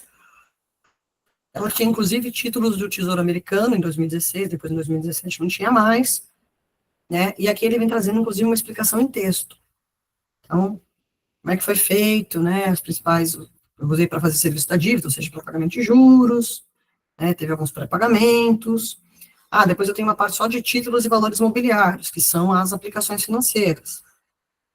Então, como que essas aplicações têm? Eu tenho grande parte dela disponíveis para negociação, uma parte disponível para venda, e alguma coisa que eu vou manter até o vencimento. Então, qual que é a distribuição dela entre circulante e não circulante? E aqui, de novo, eu trago alguma explicação sobre como que eu fiz essa abertura, quais são os principais títulos que eu tenho aqui. Depois eu vou por contas a receber. Eu tenho lá um saldo no circulante de 16, um saldo no circulante de 17 mil milhões, mas eu tenho aqui uma abertura minimamente entre o que é com terceiros, o que é com partes relacionadas, o que é não de venda e sim de arrendamento, né, o que tem a ver com aquele desinvestimento que eu fiz na nova transportadora do Sudeste e outros valores. Dou contas a receber de terceiros. O que está vencido já? O que está vencido há 3 meses? O que está vencido de 3 a 6 meses? O que está vencido de 6 a 12 meses? O que está vencido há mais de 12 meses? Grande parte dos valores vencidos estão vencidos há mais de 12 meses. Isso aqui é um sinal de alerta para recuperabilidade, para realização efetiva desses valores. Inclusive, você vai ter uma base grande disso aqui lá no valor de perdas de crédito e liquidação duvidosa. Então, a partir de um valor aqui de 17 mil milhões, adicionei alguns valores, baixei outros, reverti outros, fiz aqui algum ajuste, então eu tenho aqui no total quase 20 mil milhões que não vão ser recebidos, ou que eu estou provisionando ali com problemas de recebimento, né? E aí fala especificamente da provisão dessa sonda Vitória, então, que tem um impacto grande ali nos valores, essa sonda Vitória 10 mil, né, que tem alguma condição especial, que ele fez um detalhamento aqui. Tenho todo um contas a receber relacionado a um outro setor dentro da empresa, que é do setor elétrico, ou seja, do sistema isolado de energia, e ela traz outros detalhamentos. Então, qual o valor que eu já tinha a receber, o que eu faturei, o que eu recebi, o que eu transferi, o que eu baixei, o que eu constituí provisão, e o que teve atualização monetária. E cheguei nesse outro valor aqui consolidado. Essa nota explicativa, ela não vai ter um modelo. Nem todas as empresas vão ter as mesmas tabelas, as mesmas informações. Cada empresa vai montar suas notas explicativas de acordo com aquilo que entende que é relevante para os seus investidores compreenderem os saldos. Tá? Então, podem ser maiores ou menores. Mesma coisa aqui de estoques. Então, geralmente, uma empresa industrial, você vai ter ali valor de matéria-prima, valor de produto em processo, quais são as etapas do processo, valor de produtos acabados, quais estão ali em reserva de baixo movimento, não movimento, coisas do tipo. Aqui, no caso da Petrobras, é diferente. Ela vai trazer o estoque dela em tipos de estoque. Petróleo, derivados de petróleo, produtos intermediários, gás natural, biocombustíveis, fertilizantes. É outra natureza de operação, diferente de uma empresa industrial, que vai ser diferente de uma empresa de varejo. Cada empresa vai trazer os seus formatos, né? Então, é um documento gigante, extremamente detalhado. E a leitura das notas explicativas é muito importante para você fazer a interpretação de qualquer coisa da demonstração. Antes de você tomar qualquer decisão sobre algum número do balanço da DRE, minimamente, vai lá e dá uma consultada na nossa explicativa, vê qual é o detalhamento que está previsto ali. Beleza? Bom, deixa eu compartilhar de novo aqui com vocês a nossa apresentação. Se tudo estiver certo, eu vou aqui conferir. Tem lá no Classroom para vocês um exercício chamado Colocando em Prática. O que eu quero que vocês façam com esse colocando em prática? Deixa eu até confirmar aqui se é isso mesmo, tá? Que eu perdi a janela, achei. Vai estar aqui no material de vocês. Da aula 5. Sim, atividade 5, modelo de demonstrações. Tá. Deixa eu aqui abrir o modelo de demonstração, para vocês entenderem o que eu quero que vocês façam nesse momento aqui, tá? Então, primeiro, eu vou compartilhar com vocês a apresentação em si.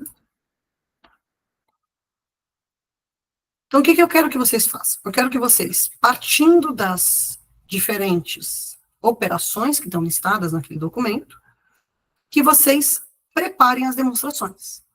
Então, partindo dos eventos, né, dos débitos, dos créditos que a gente sabe que vão acontecer na empresa, eu quero que vocês preparem efetivamente balanço DRE e DFC dessa empresa, né? Eu já estou dando para vocês como ponto de partida o 31 de março de X3, então as primeiras operações que vocês vão ver no arquivo são aquelas que eu mostrei aqui na aula, elas movimentando, fazendo os balancetes sucessivos. Lembra os balancetes sucessivos que a gente vai fazendo? Né? Então, eu colocava aqui qual era a operação, mostrava quais eram as contas impactadas. O que eu quero que vocês peguem?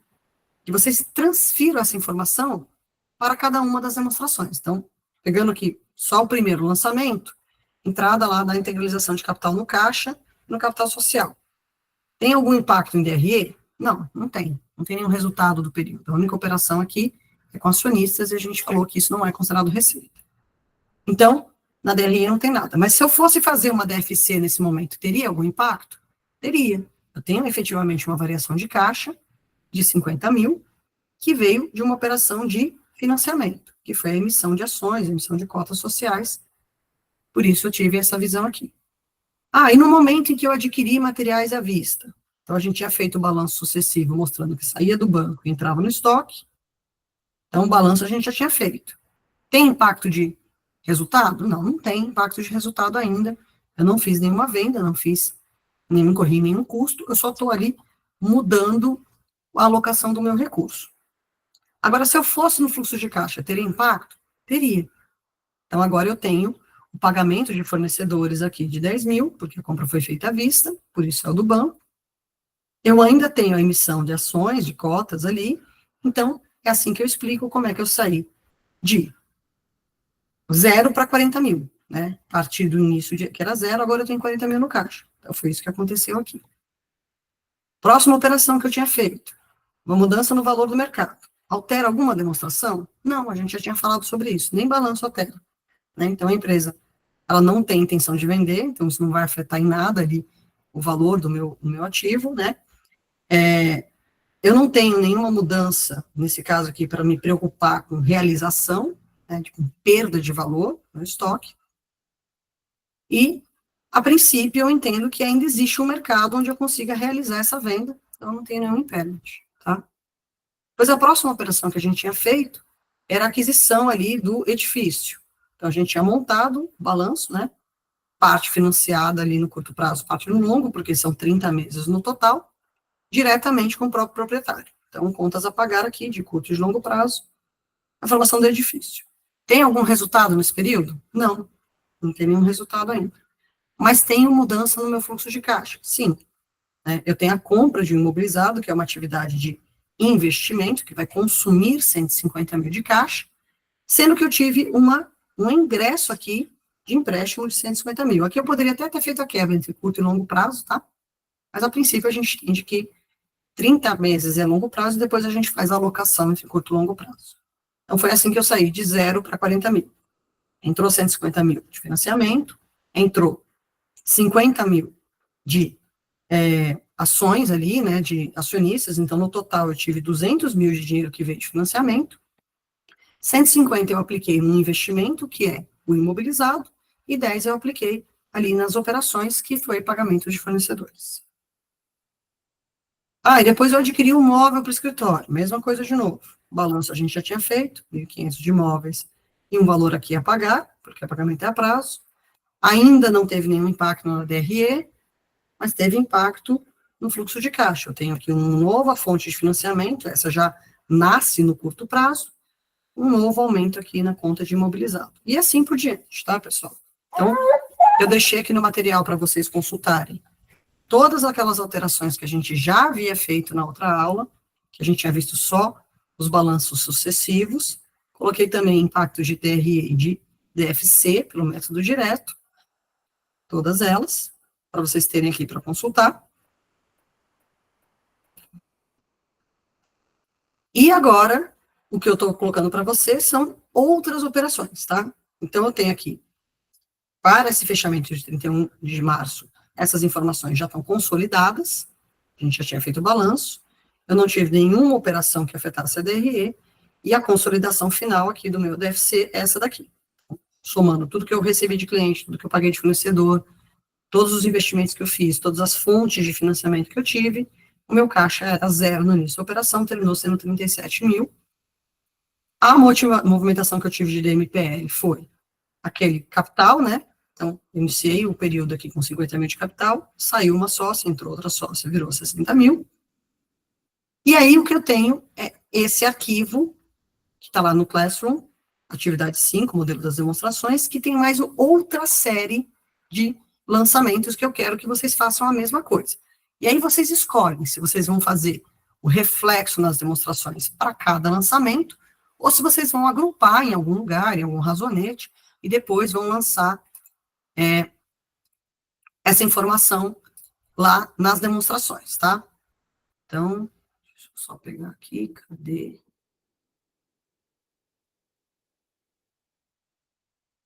Cadê o arquivo?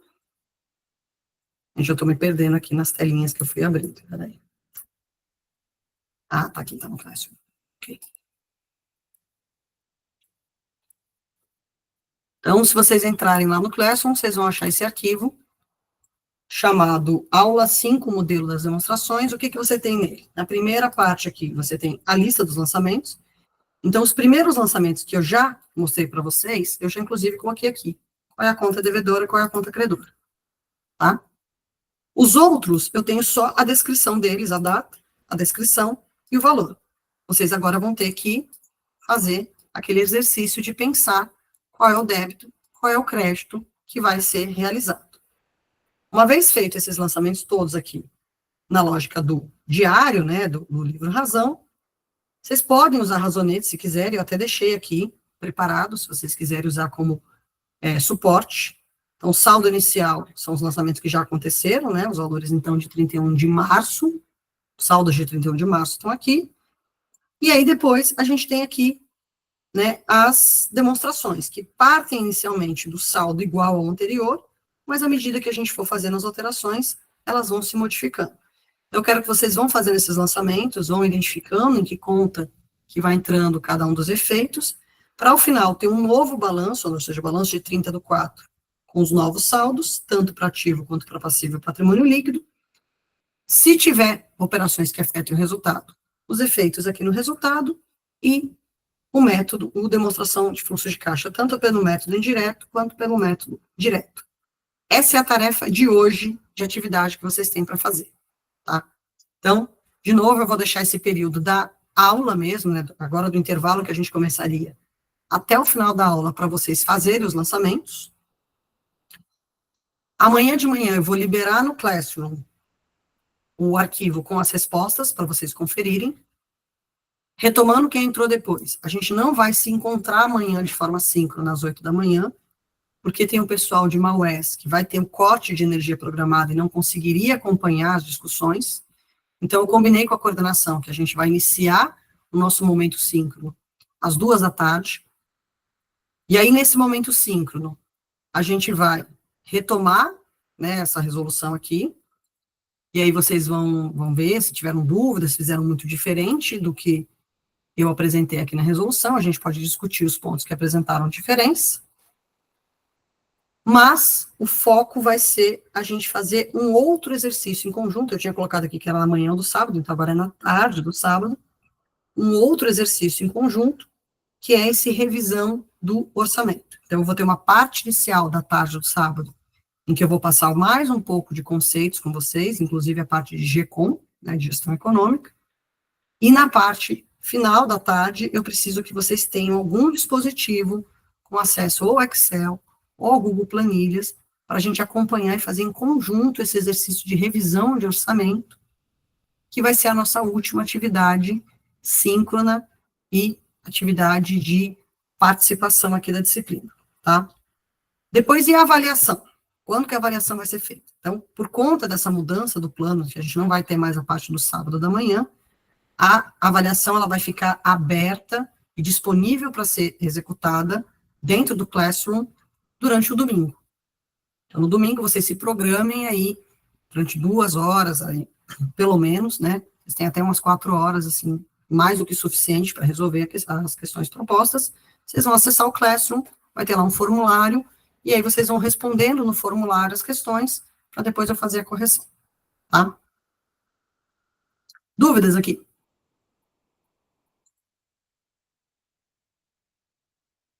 Pode falar, Maria. Professora, então no domingo a metodologia da avaliação vai ser similar às das nossas atividades, porém vão precisar ser entregues no mesmo instante, praticamente. Na verdade, a avaliação ela é um formulário, então ele vai ter as questões com alternativas para serem respondidas. Uma vez respondidas as alternativas, está cumprida a obrigação. Você não tem a necessidade de fazer o upload da resolução. E essa avaliação, durante a avaliação, vai ter um período inicial e final para preencher esse formulário? Então, o formulário ele não me permite fazer essa abertura, que a partir do momento que você abriu, ele fecha depois de X minutos. O que eu vou fazer é abrir ele a partir das 8 da manhã e vou deixar ele até meio-dia aberto. Tá? Que seria Perfeito. o período equivalente às horas que a gente teria no sábado à tarde. Agora, se vocês aqui, em maioria, decidirem que preferem que abra depois do almoço, não, eu prefiro que seja das 2 da tarde às 6 da tarde. A gente pode mudar isso, tá? Porque inicialmente eu ia fazer das 2 às 6 da tarde no sábado. Também é uma boa, pelo menos a gente ganha mais meio-dia para estudar. Aí é uma faca de dois gumes, né? Ou você ganha mais tempo para estudar, ou você não encerra o seu domingo mais cedo. Verdade, professor. Obrigada pelo esclarecimento. Né? Então, podemos fazer aqui uma rápida votação. Temos 57 pessoas na sala. Levanta a mão quem prefere que fique na parte da manhã no domingo.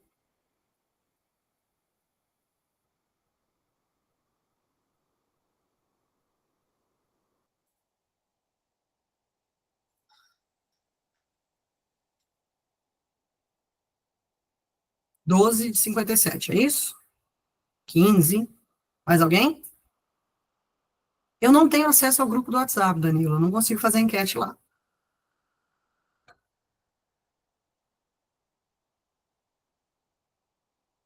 Eu nem estou no grupo, na verdade. Mais alguém, pessoal? Temos 18 mãozinhas levantadas para o período da manhã. 19.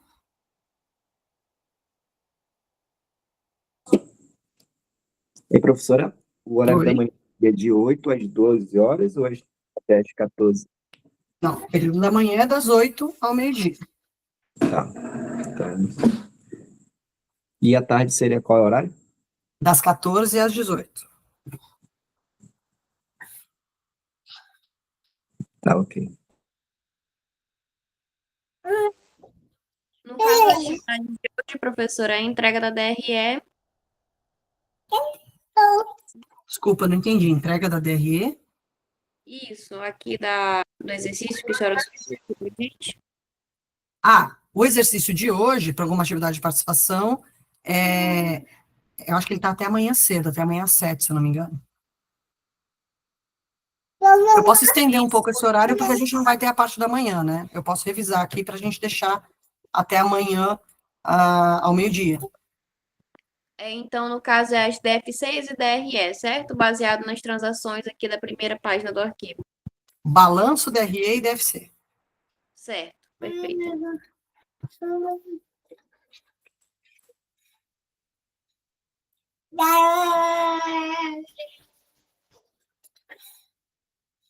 Então, temos 19 de 57 que preferem na parte da manhã. Posso entender, então, que a maioria prefere na parte da tarde? É isso? Beleza. Então, vai ficar aberta das 14 às 18. Eu vou colocar um aviso lá no Classroom, para quem nunca estava conectado aqui, tá? A Eila está falando, boa noite, eu tenho uma viagem marcada para domingo, já é dia de sábado para domingo por conta da aula, né? Tá bom. Tá. Então, eu vou fazer o seguinte, gente. A sua viagem, ela é domingo pela manhã, ou ela é domingo à noite, ela é domingo o dia inteiro?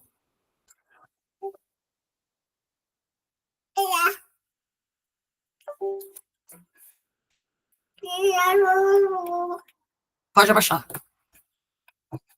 Pode abaixar as mãos, pessoal.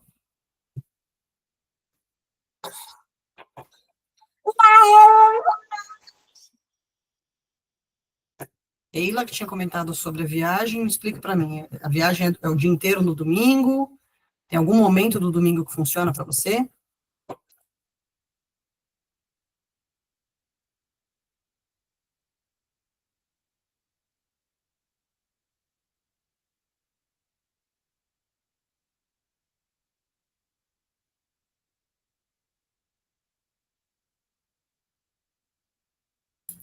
Ok, o que a gente pode fazer também é segunda-feira à noite.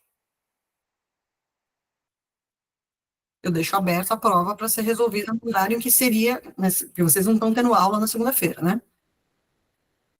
Segunda-feira à noite.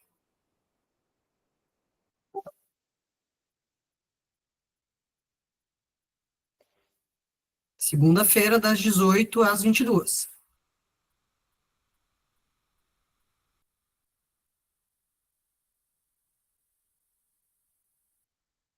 Beleza. Então vai ser isso. Deixar todo mundo descansar no domingo. Ele, infelizmente, que vai ter que enfrentar a BR aí, não vai ter descanso. Uma pena. Então, segunda-feira à noite. Ok. Beleza? Tá. Então, eu vou alterar lá no Classroom, vou colocar essa informação que a gente combinou aqui.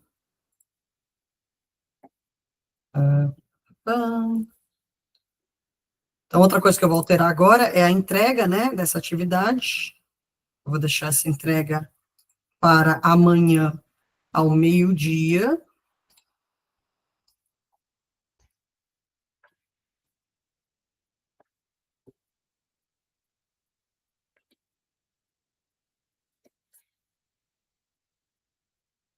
O Diogo está falando aqui, reforce as atividades. Como assim reforce as atividades? Não, acho que eu não entendi.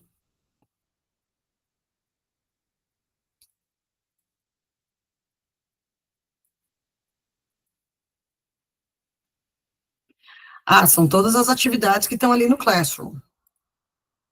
Então, para cada aula tinha uma atividade. Atividade 1, atividade 2, atividade 3, é dessas que eu estou falando.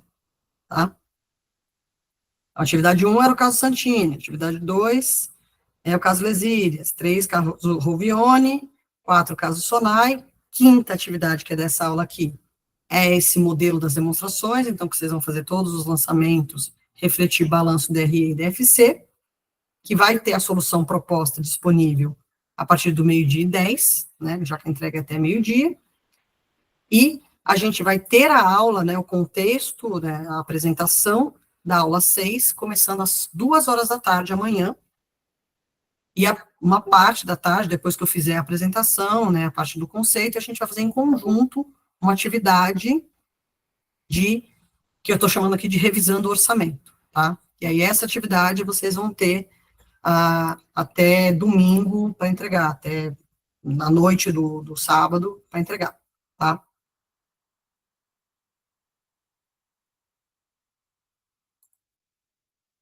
Até segunda? Pode ser, até segunda.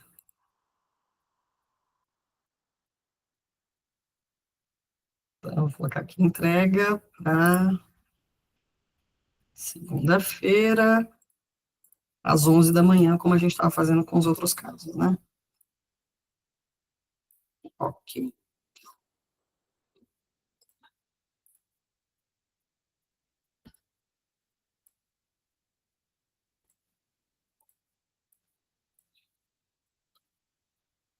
Ok, estou ajustando tudo aqui no Classroom para não ter erro.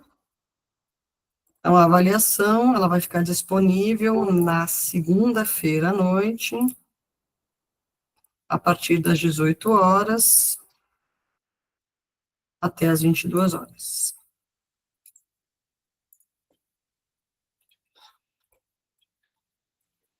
E aí, outras questões que possam aparecer, pessoal, porque assim, são muitas pessoas, muitas questões podem acontecer, aí entre em contato com a coordenação, comigo, e explica algum caso especial que possa ter acontecido, tá?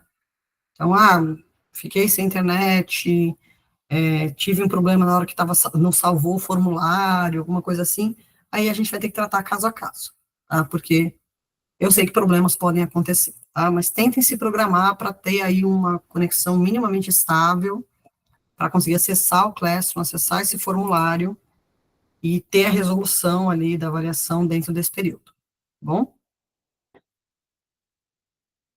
Beleza. Então, agora eu vou deixar vocês usarem esse tempo restante da noite de hoje para fazer essa resolução da atividade 5. Amanhã, às 2 horas, a gente se conecta nesse mesmo link para repassar a última parte do conceito. Então, a gente vai falar de GECOM e vamos falar de demonstrações projetadas, né, dessa parte mesmo de tomada de decisão, e fazer a atividade em conjunto amanhã, usando o Excel ou o Google Planilhas. Bom? Desejar um bom descanso a todos. Amanhã, 2 horas, a gente está junto de novo. Boa noite, pessoal.